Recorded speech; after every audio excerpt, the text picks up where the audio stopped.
Right now, it's estimated that there is $70 billion of state unclaimed funds in the United States. When I first started working this business, it was at $50 billion, and that's just with at the state level. There's additional money in mortgage overages, there's additional money in tax overages. So let's take a look at some of this money that's out there and how this side hustle can benefit from you, how people can make money online.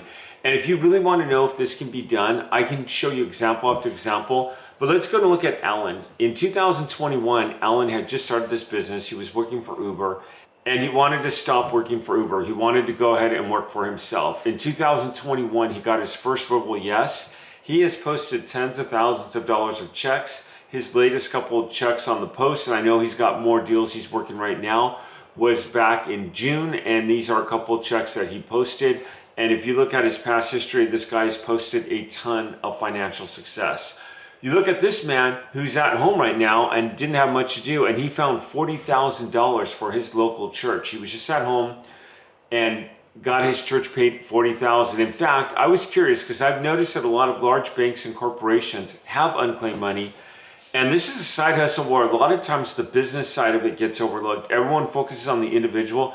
There's a huge business side of it. Now, you want to be careful on how far you go to the business. Like, you're probably not going to call Bank of America and let them know that they have unclaimed money and that they're going to pay you. But you would be surprised at how many local businesses around you have unclaimed money. And you could just start looking and checking and making a deal and assisting them with the paperwork. In fact, the company that handles my corporation, they had several $1,000s of unclaimed money. They were handling my paperwork, and I was online, and I explained to them what I did, and the owner of the company, our friends, and he's like, I still don't get it. So I looked up his name online. He had nothing. Then I looked up his company, and he had thousands of dollars. The guy's like, what? This is our old address. We moved into this address. They should be sending it to this address. I go, well, that's what happens with unclaimed money.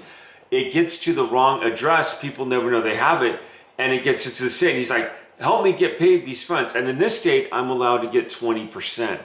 So this guy gets $40,000 for his church. Now, if I found that my church had unclaimed money, I'd probably just give it to him. I'm not out to make money off of my church. So let's talk about 3 steps. First of all, your first question on this is, how can I get started in this? Or I get that a lot. One of the first questions I get is, how can I get started?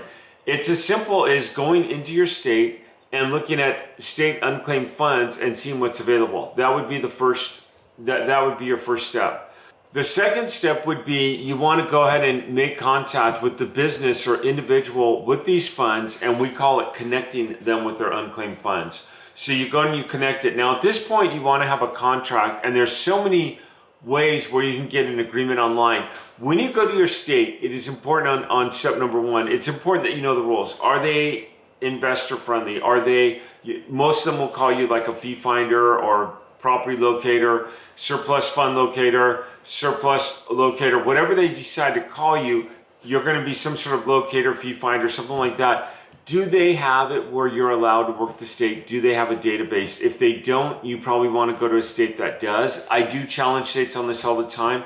I know there's a couple guys right now that are going around and challenging all the states to work with fee finders, because I've had people that would have never known about their money if it had not been for me. In fact, I had a woman in Florida, one of the first ladies I got paid, and it was a very small deal in my tax overage side of things. She had no idea that she had $1,500, and I'm like, wow, I could do more of this. I got a woman paid during COVID that had $19,000. She had no idea that she had these unclaimed funds. So I got her paid. It's always exciting when you get people like this paid and you get them paid out of money.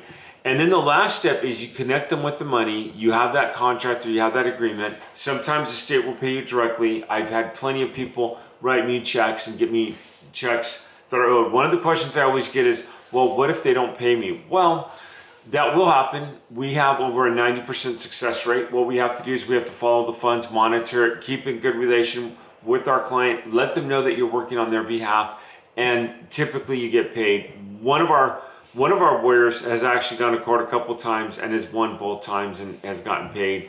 Hopefully you don't have to do that. But again, I've noticed that there's been over a 90% accuracy rating in this business. Hey everyone, I hope this video helped. So my challenge to you is you're looking for an online side hustle. You can always visit our website with surplusinstitute.online. We have free training on there. You can contact us. You You can watch some of our videos, but check us out if you have any questions, or feel free to drop me a comment and I'll respond. Hey, thanks for watching. I'll see you on the next video.